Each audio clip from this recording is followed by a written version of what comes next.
السلام علیکم ورحمۃ اللہ تعالی وبرکاتہ۔ الصلاة والسلام علیک یا رسول اللہ وعلی آلک واصحابک یا شفیعنا یوم الجزا۔ پیارے آقا علیہ الصلاۃ والتسلیم کے پیارے دیوانوں،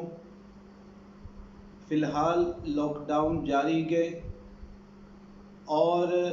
اگر یہ لاک ڈاؤن برقرار رہا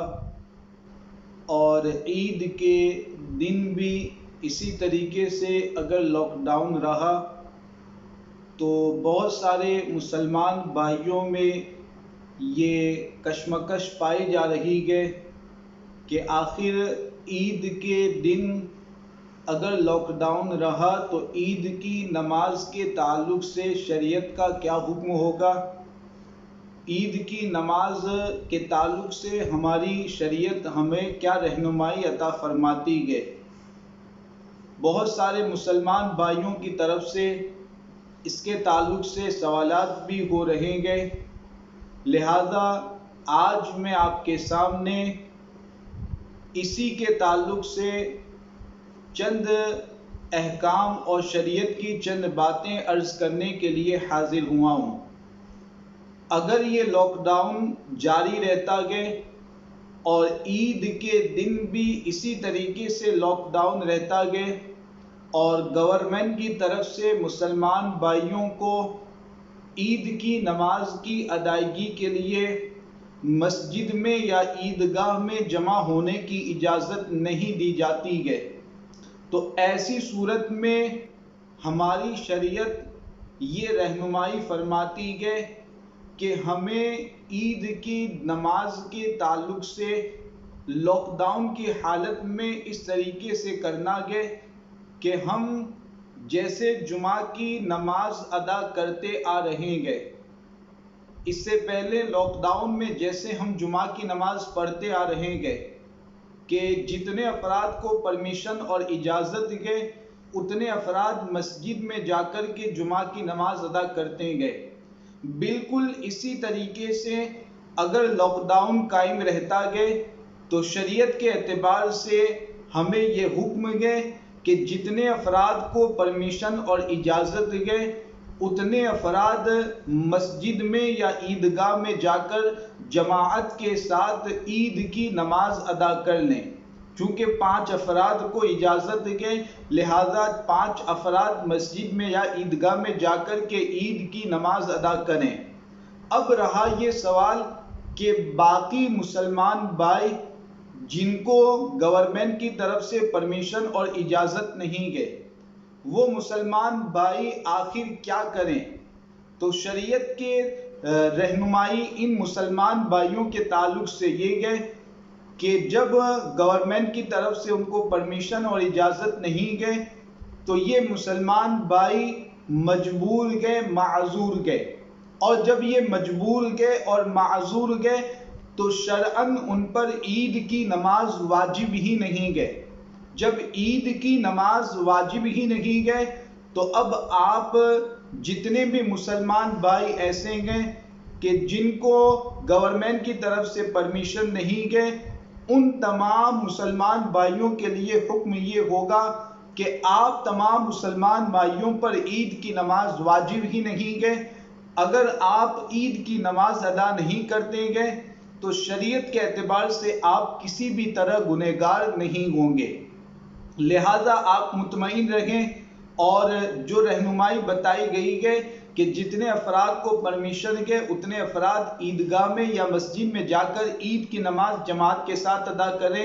اور باقی جن کو پرمیشن نہیں ہے چونکہ ان پر عید کی نماز واجب ہی نہیں ہے لہذا وہ کسی طریقے سے گنہگار نہیں ہوں گے اور عید کی نماز چھوڑنے کا کسی طریقے سے ان کو گناہ نہیں ہوگا۔ اب یہاں پر بہت سارے مسلمان بھائی یہ سوالات کرتے ہیں کہ کیا ہم اپنے اپنے گھروں میں گھر کے افراد مل کر کے عید کی نماز جماعت کے ساتھ ادا کر سکتے ہیں کہ نہیں، تو یہ ذہن میں رکھیں کہ عید کی نماز کے صحیح ہونے کے لیے وہی تمام شرطیں گئے جو جمعہ کی نماز کے صحیح ہونے کے لیے شرطیں گئے۔ اور جب عید کی نماز کے صحیح ہونے کے کچھ شرائط ہیں اور اس طریقے سے اگر 4-5 افراد مل کر کے یا گھر کے کچھ افراد مل کر کے گھر میں عید کی نماز جماعت کے ساتھ قائم کرنا چاہیں گے تو زیادہ امکان اس بات کا ہے اور عموماً ایسا ہوگا کہ عید کی نماز کے صحیح ہونے کے جو شرائط ہیں ان میں سے کچھ شرائط نہیں پائے جائیں گے، اور جب کچھ شرائط نہیں پائے جائیں گے تو عید کی نماز صحیح نہ ہوگی۔ لہذا اس طریقے سے گھروں میں 4-5 افراد مل کر کے یا گھر کے افراد مل کر کے عید کی نماز جماعت کے ساتھ ادا نہیں کر سکتے گے، کیونکہ جب شرائط نہیں پائے جائیں گے تو عید کی نماز بھی صحیح نہ ہوگی۔ لہذا جو مسلمان بھائی اپنے گھروں میں رہنے والے ہیں اور پرمیشن نہ ہونے کی وجہ سے عید کی نماز کی ادائیگی کے لیے وہ نہیں جا سکتے گے، میں ان تمام مسلمان بھائیوں سے گزارش کروں گا کہ شریعت نے آپ کو رخصت اور اجازت دی ہے، آپ پر عید کی نماز واجب ہی نہیں ہے، تو آپ کسی طریقے سے گنہگار نہیں ہوں گے۔ ہاں، شریعت کی طرف سے یہ رہنمائی ہے کہ اگر آپ چاہیں تو عید کی نماز ہونے کے بعد آپ کے علاقے میں آپ کے محلے میں عید کی نماز ہونے کے بعد آپ اپنے گھر پر 4 رکعت نفل نماز اگر آپ پڑھنا چاہتے ہیں تو بہت اچھا ہے، یہ مستحب ہے، آپ نفل نماز پڑھیں، اس کا ثواب آپ کے نامہ اعمال میں لکھا جائے گا۔ 2 رکعت بھی نفل اگر پڑھنا چاہتے ہیں تو آپ پڑھ سکتے ہیں۔ تو اگر گھروں میں رہنے والے جو مسلمان بھائی گئے عید کی نماز کے بعد وہ اس طریقے سے اپنے گھروں میں 2 رکعت یا 4 رکعت نفل نماز پڑھتے ہیں، جیسے عام طور پر نفل نماز پڑھی جاتی ہے ویسے ہی اگر وہ پڑھتے ہیں تو اس میں بہت ثواب ہے، اور احادیث طیبہ میں وارد ہوا ہے کہ حضور علیہ الصلوۃ والسلام کی یہ سنت کریمہ بھی ہے۔ لہذا آپ حضور کی سنت پر عمل کرنے کی نیت بھی رکھیں گے تو انشاءاللہ تعالی سنت نبویہ پر عمل کا ثواب بھی ملے گا، نماز پڑھنے کا ثواب بھی حاصل ہوگا، اور ساتھ میں ایک خوشخبری میں ان مسلمان بھائیوں کو دینا چاہتا ہوں کہ جن کے دل میں مکمل ارادہ ہے اور جن کے دل میں مکمل تمنا اور آرزو پائی جاتی ہے کہ اگر لاک ڈاؤن نہ ہوتا تو وہ ضرور عید کی نماز کے لیے حاضر ہوتے، ضرور وہ عید کی نماز ادا کرتے۔ ایسے جو مسلمان بھائی ہیں کہ عذر کی وجہ سے لاک ڈاؤن کی وجہ سے وہ عید کی نماز نہیں پڑھ پائیں گے، ان مسلمان بھائیوں کے لیے شریعت کے اعتبار سے اور حضور کے ارشاد کی روشنی میں یہ خوشخبری سنائی جاتی ہے کہ ایسے تمام مسلمان بھائی مطمئن رہیں، اور خوشخبری ہے ان کے لیے کہ ان لوگوں کو مکمل ارادہ ہونے کی وجہ سے، نیت ہونے کی وجہ سے اور مجبوری کی وجہ سے عید کی نماز کی ادائیگی نہ کر پانے کی وجہ سے اللہ تبارک و تعالیٰ کے فضل سے امید ہے کہ اللہ تبارک و تعالیٰ ان تمام مسلمان بھائیوں کو جو مجبوری کی وجہ سے، عذر کی وجہ سے، لاک ڈاؤن کی وجہ سے مسجد میں یا عیدگاہ میں عید کی نماز کی ادائیگی کے لیے حاضر نہیں ہو پائیں گے، ان تمام کو اللہ تبارک و تعالی اپنے فضل سے